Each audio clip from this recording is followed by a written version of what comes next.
할렐루야. 우리 주님의 사랑과 은총이 오늘 이 새벽 예배한 우리 모두 가운데 충만하게 임하기를 주님의 이름으로 축원합니다. 오늘의 본문은 무화과 나무의 비유로부터 시작을 합니다. 무화과 나무가 연하여지고 그 잎사귀가 돋아나기 시작하면 여름이 가까이 온 줄을 알게 된다는 거예요. 제가 요즘 이렇게 동네를 돌아다니다 보니까 여기 이삭 아파트에는 노랗게 산수유꽃이 피었고요. 우리 교회 마당에도 매화꽃이 피었더라고요. 이제 곧 벚꽃도 피고 개나리도 피겠죠. 우리가 이렇게 꽃들이 피어나는 것을 보면은 이제 정말로 겨울이 지나가고 봄이 오는구나 하는 것을 느끼게 되지 않습니까? 마찬가지로 이스라엘 사람들은 이 무화과 나무를 보면서 계절의 변화를 느꼈던 거예요. 무화과 나무 가지가 연하여지고 잎이 나는 걸 보니까 이제 여름이 오는가 보구나 하고 깨달았다 하는 것이죠. 어떻게 보면 너무나도 당연한 자연의 법칙인 겁니다. 그런데 여러분, 지금 예수님께서 이렇게 평범하고 자연스러운 당연한 이 자연의 이치에 대해서 말씀하신 이유가 무엇이겠습니까? 우리 29절 말씀 함께 보도록 하겠습니다. 29절 말씀 함께 읽습니다. 시작. 이와 같이 너희가 이런 일이 일어나는 것을 보거든 인자가 가까이 곧 문 앞에 이른 줄 알라.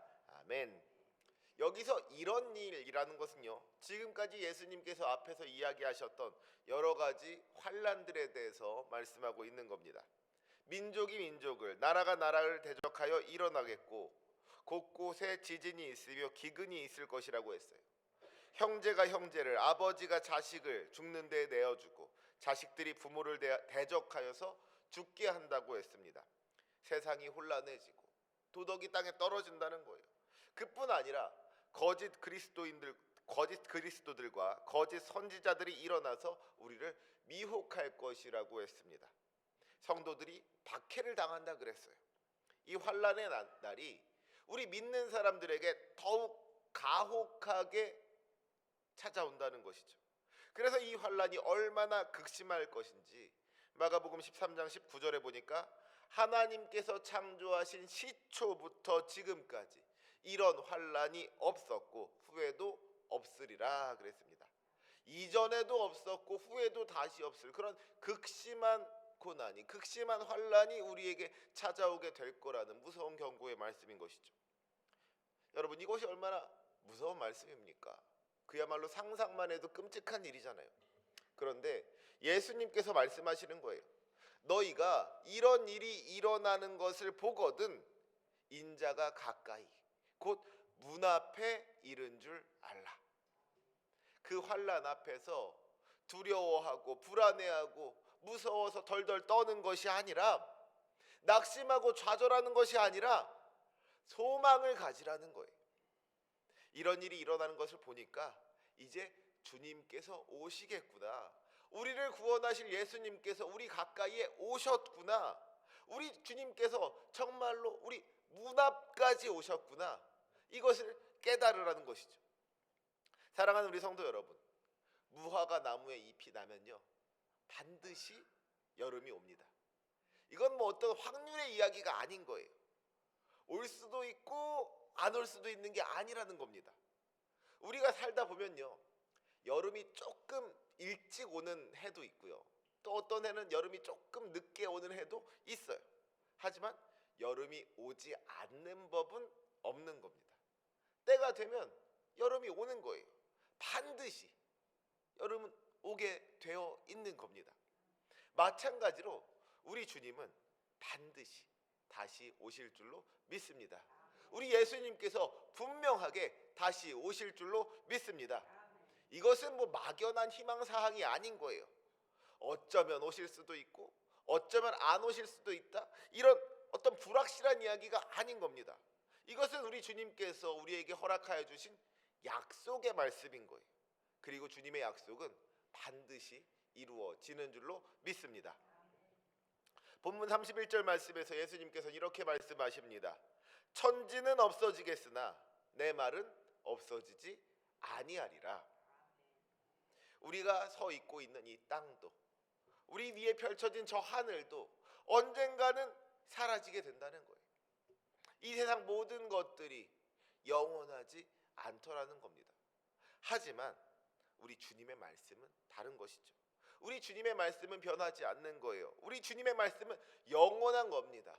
천지가 다 없어지는 그날이 온다고 할지라도 우리 주님의 말씀만큼은 없어지지 않는 줄로 믿습니다. 주님의 약속은 반드시 이루어지는 거예요. 주님께서는 우리에게 다시 오실 것을 분명하게 약속하셨습니다. 우리를 너무나도 사랑하시는 주님께서 우리를 구원하시려고 우리에게 약속하신 대로 다시 오시겠다고 말씀하여 주셨다는 것이죠. 그리고 이 말씀은 반드시 이루어질 줄로 믿습니다. 그렇기에 여러분, 이 세상이 어지럽고 혼란하다는 것은 우리가 좌절하거나 절망할 이유가 아닌 거예요. 그것은 오히려 우리 주님 오실 날이 가까이 왔다는 증거인 줄로 믿습니다. 여러분, 요즘 뉴스를 보면 어떻습니까? 전쟁의 소식이 끊어지지 않고 있어요. 우크라이나 전쟁 언제 끝나나 했더니 이제는 또 이란에서 전쟁이 났습니다. 또 우리나라 안에서도 보니까 돈 몇 푼 때문에 사람을 죽이는 일이 있고요. 심지어는 아무 이유 없이 묻지마 살인 뭐 이러잖아요. 아무 이유 없이 그냥 재미로 사람을 해치는 그런 끔찍한 일들도 벌어집니다. 얼마 전에는 큰 화재 때문에 많은 사람들이 생명을 잃기도 했고요. 정말 뉴스를 보다 보면 여기저기 너무나도 우리 마음을 아프게 하는 일들, 가정이 무너지고 도덕이 땅에 떨어지고 정말 세상이 갈수록 어두워져가는 그런 일들이 우리 앞에 펼쳐지고 있더라는 것이죠. 그렇게 사람들은 그 모습들을 보면서 불안해하고요, 두려워하고요, 절망합니다. 이런 세상에서 어떻게 살아갈 수가 있을까 걱정하는 거예요.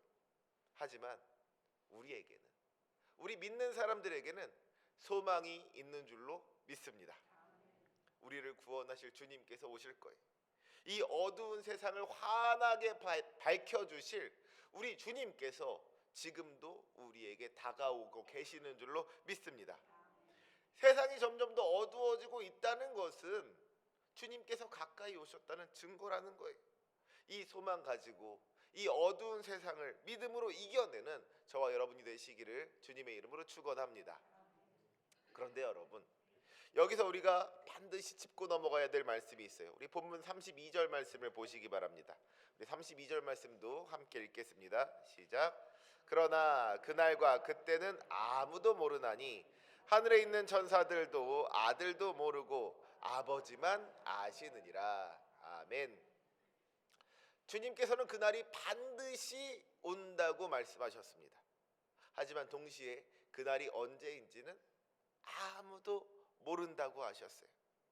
그날과 그때가 언제인지 하늘에 있는 천사들도 모르고 우리 예수님도 모르고 오직 하나님만 아신다는 겁니다. 그날이 언제인지를 하나님께서 친히 감추어 두셨다는 거예요. 여러분, 이 말씀이 이해가 되십니까? 우리 예수님은 전지전능하신 분이시잖아요. 모든 것을 다 아시는 분이 우리 예수님이신데 우리 예수님도 모르시는 게 있더라는 거예요. 그것도 뭐 어디 다른 사람 얘기가 아니라 다른 사람 일이 아니라 우리 예수님 일.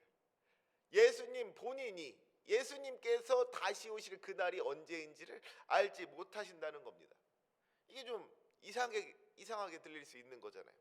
하지만 여기에는요, 놀라운 신비가 숨겨져 있는 겁니다. 빌립보서 2장에서 사도 바울은 예수님에 대해서 이렇게 설명합니다.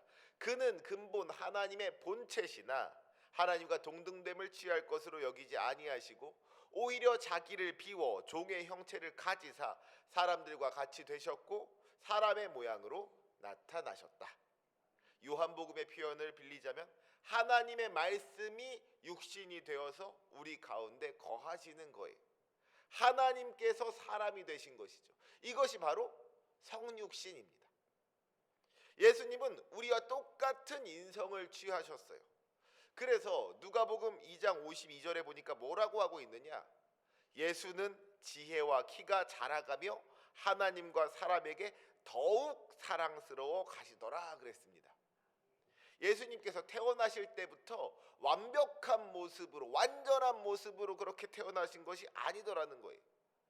연약한 어린아이의 모습으로 오셔서 키가 자라나고 지혜가 자라나고 점점 더 사랑스러워지시더라 하는 이야기죠. 어떤 성장의 과정을 거치셨다는 겁니다. 예수님께서도 우리처럼 피곤함을 느끼셨고요, 배고픔과 목마름을 느끼셨어요. 때로는 슬퍼하면서 눈물을 흘리실 때도 있으셨습니다. 그렇기 때문에 오늘 이 말씀에서 예수님께서 본인이 다시 오실 그날을 알지 못하신다고 하셨던 것은 예수님의 어떤 부족함, 예수님의 어떤 한계에 대해서 이야기하고 있는 게 아니에요.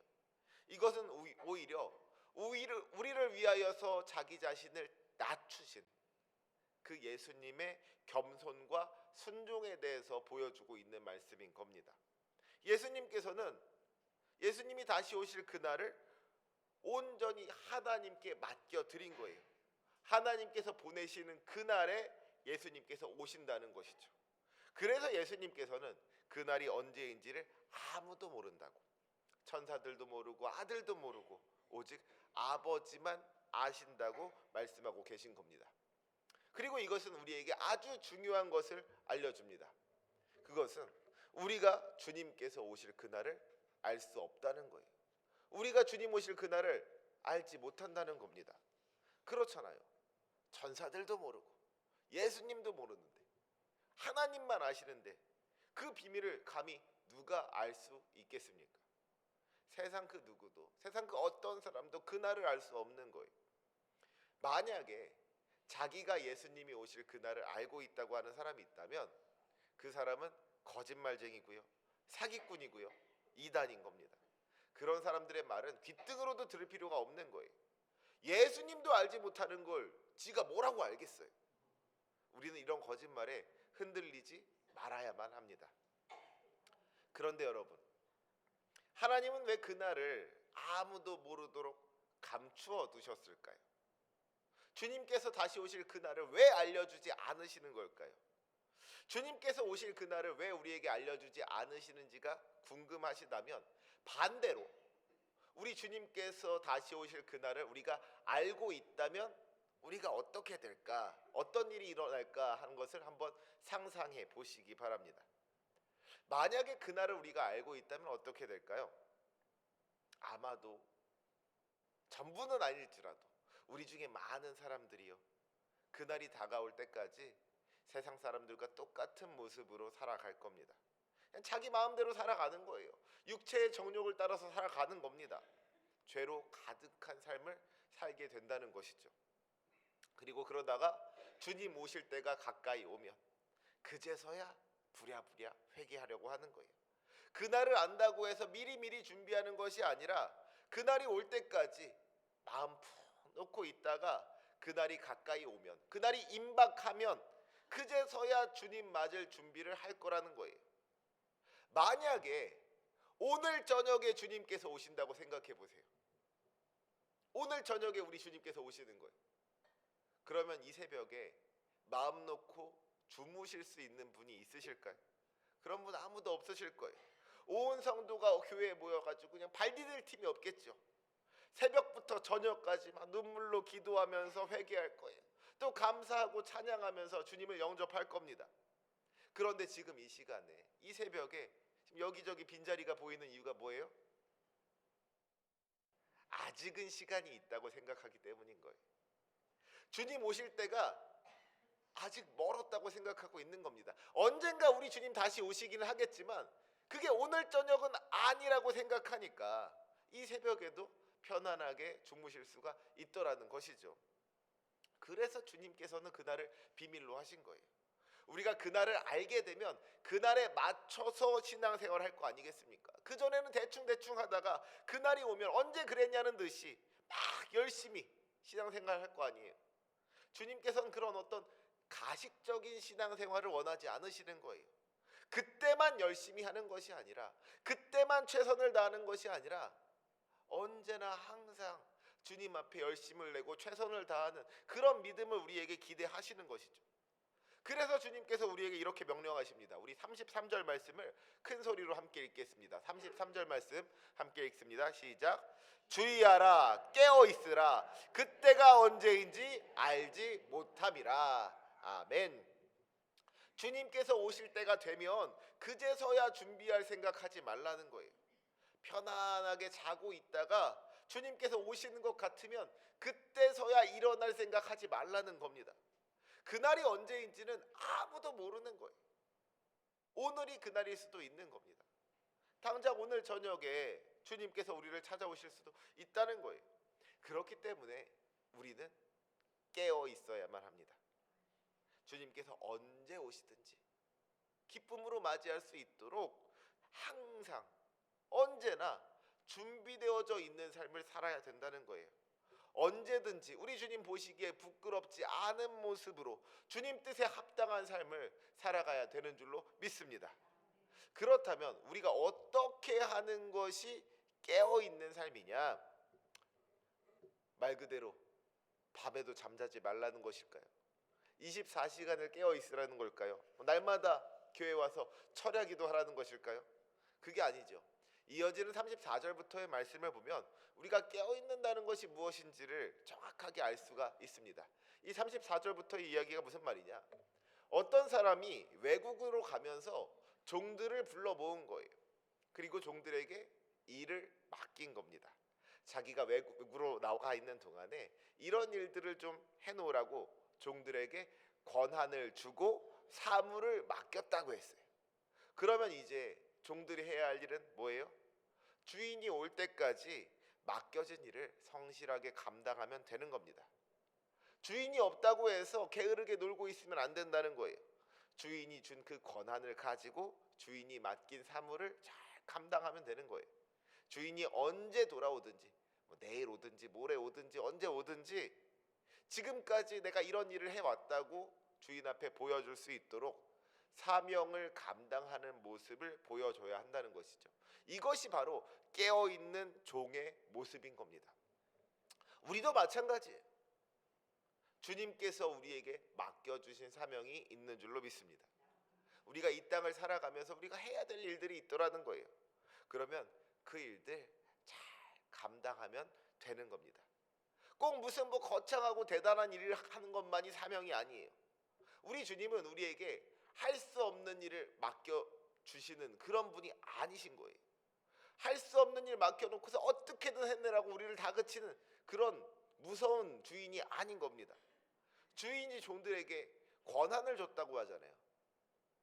주님께서 우리에게 사명을 맡기실 때는 그 사명을 감당할 수 있는 권한, 그 사명을 감당할 수 있는 능력도 같이 주시는 겁니다. 그러면 그 권한을 가지고 그 능력을 가지고 우리에게 맡겨진 일을 감당하면 되는 거예요. 우리가 이 세상을 살아가면서 가정에서나 직장에서나 우리에게 주어진 그 삶의 자리에서 예수 믿는 사람답게 살아가면 되는 겁니다. 그게 깨어있는 거예요. 우리가 깨어있지 못하다는 건 뭐예요? 세상 가운데 주님 뜻대로 살지 못한다는 거예요. 주님의 영광을 드러내지 못하고 하나님의 형상을 잃어버린 채로 세상 가운데 죄악 가운데 살아가는 것, 그것이 바로 영적으로 잠들어 있는 자의 모습이더라는 것이죠. 우리가 영적으로 깨어 있는다는 것은 날마다 주님 보시기에 부끄럽지 않은 삶을 살려고 치열하게 노력하는 모습을 보여준다 하는 것입니다. 바라기는 이 시간 이 새벽 예배하는 우리 모두가 깨어있는 믿음으로 살아갈 수 있기를 간절히 소망합니다. 점점 더 악해져만 가는 이 세상 가운데 물들지 말아야 된다는 거예요. 세상의 유혹 가운데 끌려다니지 말아야 된다는 겁니다. 주님께서 다시 오실 그날까지 각자에게 주어진 사명을 감당해야 된다는 거예요. 주님께서 오십니다. 주님께서 반드시 오십니다. 우리를 구원하실 주님께서 약속하신 대로 다시 오실 줄로 믿습니다. 주님께서 다시 오실 그날에 착하고 충성된 종이라고 칭찬받을 수 있도록 날마다 깨어있는 믿음으로 살아가는 저와 여러분이 되시기를 주님의 이름으로 부탁드립니다. 아멘. 기도하시겠습니다.